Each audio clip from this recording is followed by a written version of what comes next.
Olá, crianças! Tudo bem com vocês? Eu sou a professora Gesiane Dionísio, da disciplina Língua Portuguesa, e a nossa aula de hoje é direcionada para a turma do 4º ano do Ensino Fundamental. Então, vamos comigo?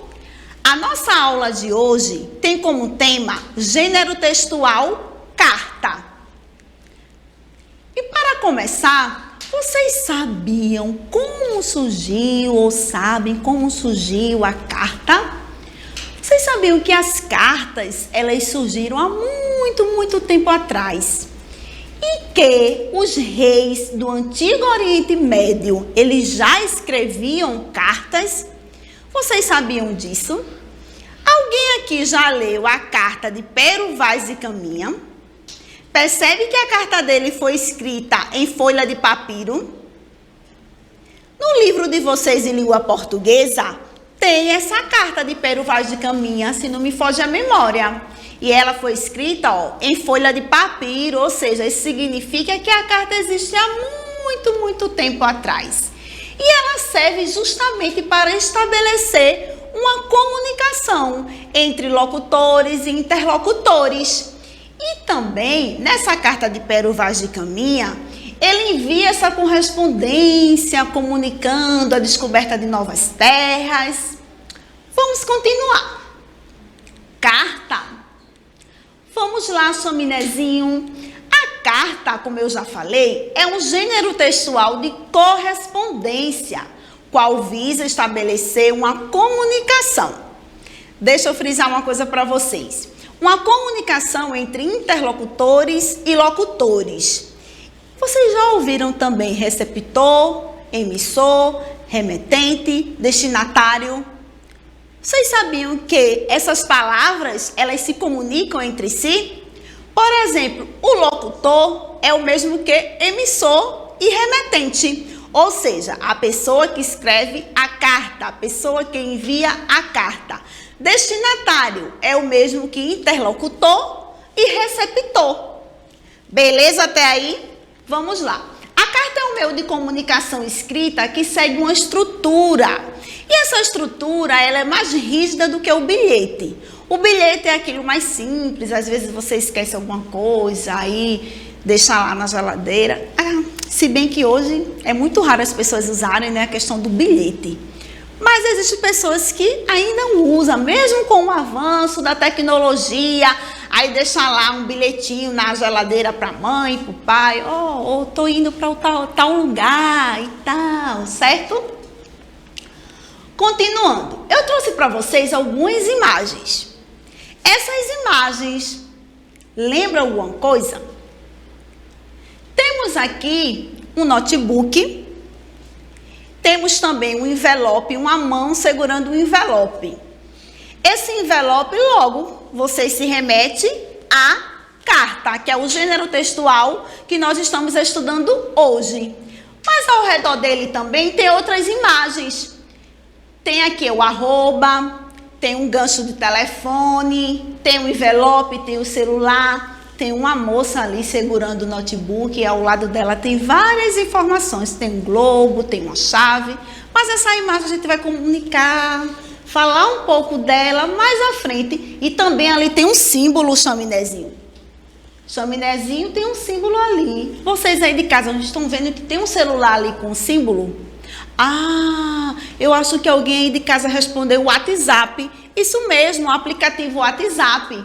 Então, eu trouxe essa imagem para vocês, para dizer a vocês que nós vivemos uma era digital.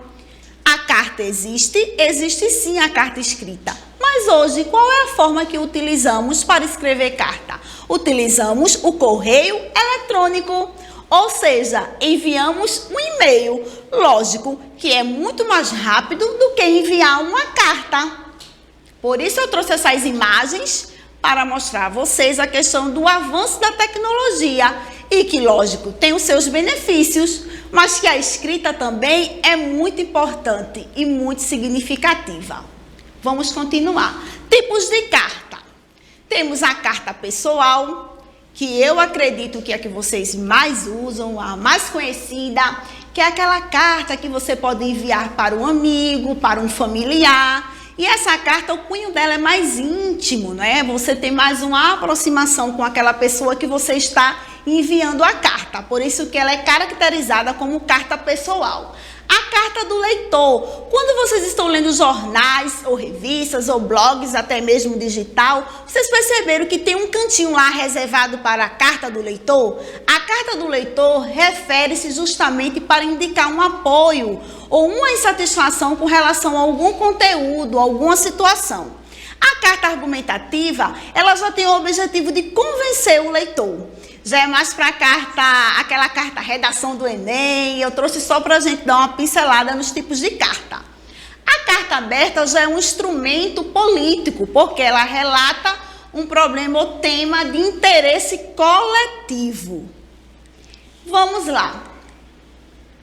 Temos também a carta empresarial ou comercial. Essa carta é aquela que veicula, né, no ambiente profissional, ou seja, ela estabelece uma comunicação entre os profissionais de uma mesma rede. A carta oficial ou pública já é um documento utilizado nas instituições públicas. Vamos lá. Características da carta pessoal, que é justamente a carta que vocês mais utilizam, tá? A presença de destinatário. O destinatário, no caso, é o interlocutor, que é a pessoa que recebe a carta. E esse interlocutor, ele pode ser chamado também de receptor, beleza? O remetente é o locutor, que pode ser chamado também de emissor. E a linguagem da carta? Geralmente, a linguagem da carta, ela pode ser formal ou informal. Depende para quem ela vai ser enviada, certo? No caso da carta pessoal, a sua linguagem é informal, que é aquela linguagem que você usa mais no cotidiano, tá? O texto geralmente é breve, é escrito na primeira pessoa do singular e o tema é livre. Vamos lá. A estrutura. Quando a gente fala na estrutura da carta, fator importante, local e data. Não esqueçam de escrever o local e a data. Depois vem o vocativo. Não se preocupe. Não é aquele vocativo daquela aula que eu dei não anterior, não. Esse vocativo aí se refere ao destinatário, que não deixa de envolver um pouco aquela questão lá que a gente viu em algumas frases. Mas quando você vê vocativo, é o mesmo que destinatário, ou seja, o nome do destinatário ele vai aparecer logo abaixo do local, da data, certo? O corpo do texto. O corpo do texto é o assunto, o que você se refere, o começo, o meio, o fim.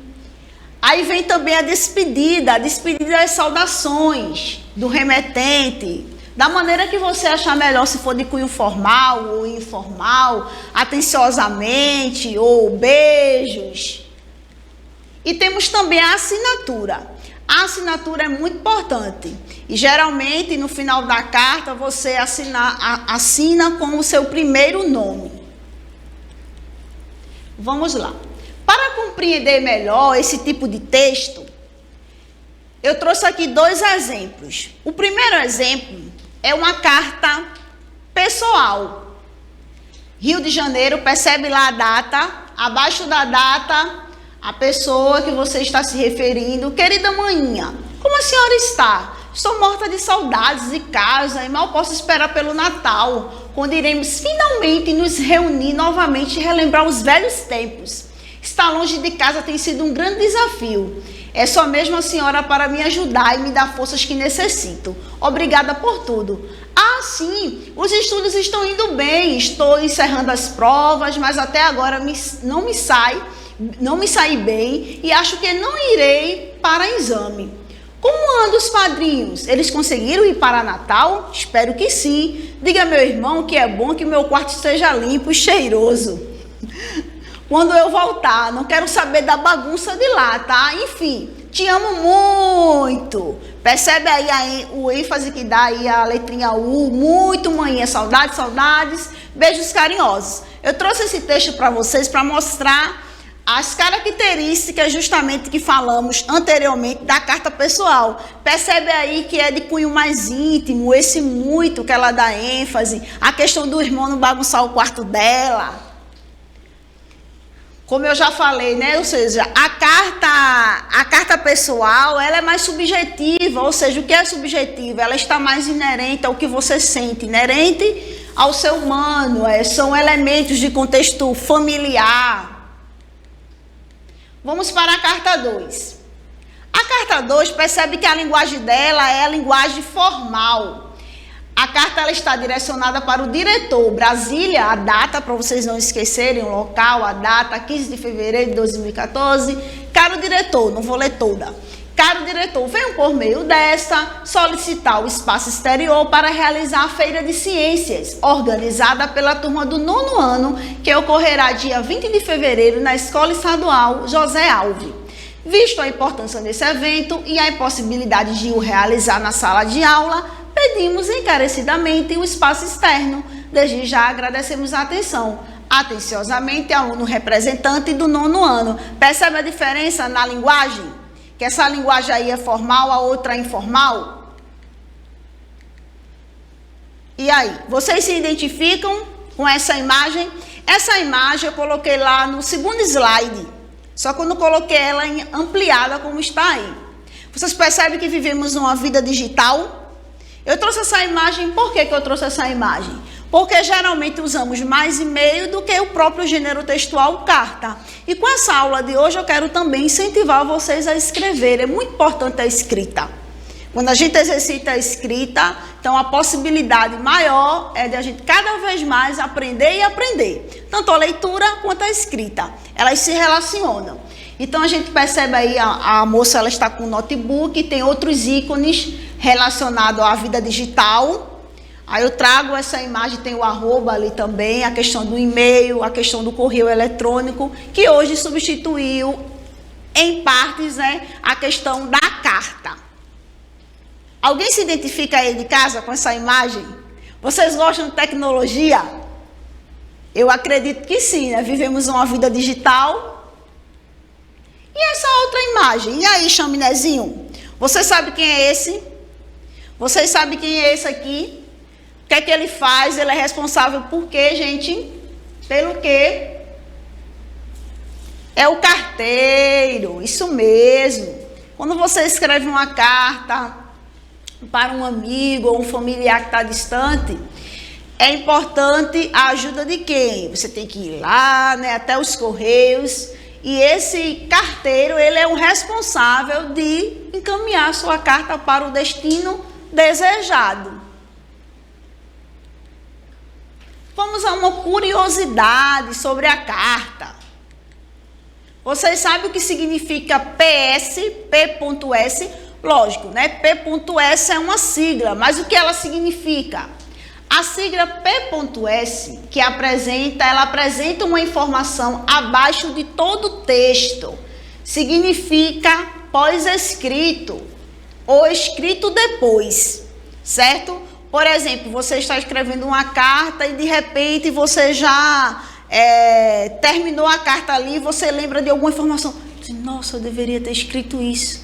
Aí você vai, põe lá P.S e escreve, lembrando ou ressaltando, manda um beijo para minha tia também. Então, é uma informação pós-escrito, tá vendo? Trata-se, portanto, de uma observação que o escritor não acrescentou no corpo do texto e deseja que adicioná-la, né? Agora, para lembrar, quando a gente escreve uma carta, não podemos esquecer, local e data, vocativo ou destinatário, o corpo do texto, a despedida, as saudações, beijos e a sua assinatura. É muito importante não esquecer essas características que faz parte justamente da estrutura da carta. Beleza até aí? Vamos ao nosso desafio. O nosso desafio de hoje é bem legal e bem simples. Vocês irão escrever uma carta para a professora de vocês. Será que eu vou receber cartinha? Então, aí eu trouxe essa imagem justamente para a gente relembrar a questão da estrutura da carta, a data, como eu já falei no slide anterior, beleza? E aí, não esqueçam, escrevam a carta para a professora de vocês, tá bom? Então, gente, vamos finalizar com um pensamento de Castro Alves que diz assim: amemos porque o amor é um santo escudo. Então, espero que vocês tenham gostado da aula de hoje, sintam-se abraçados e tchau, tchau!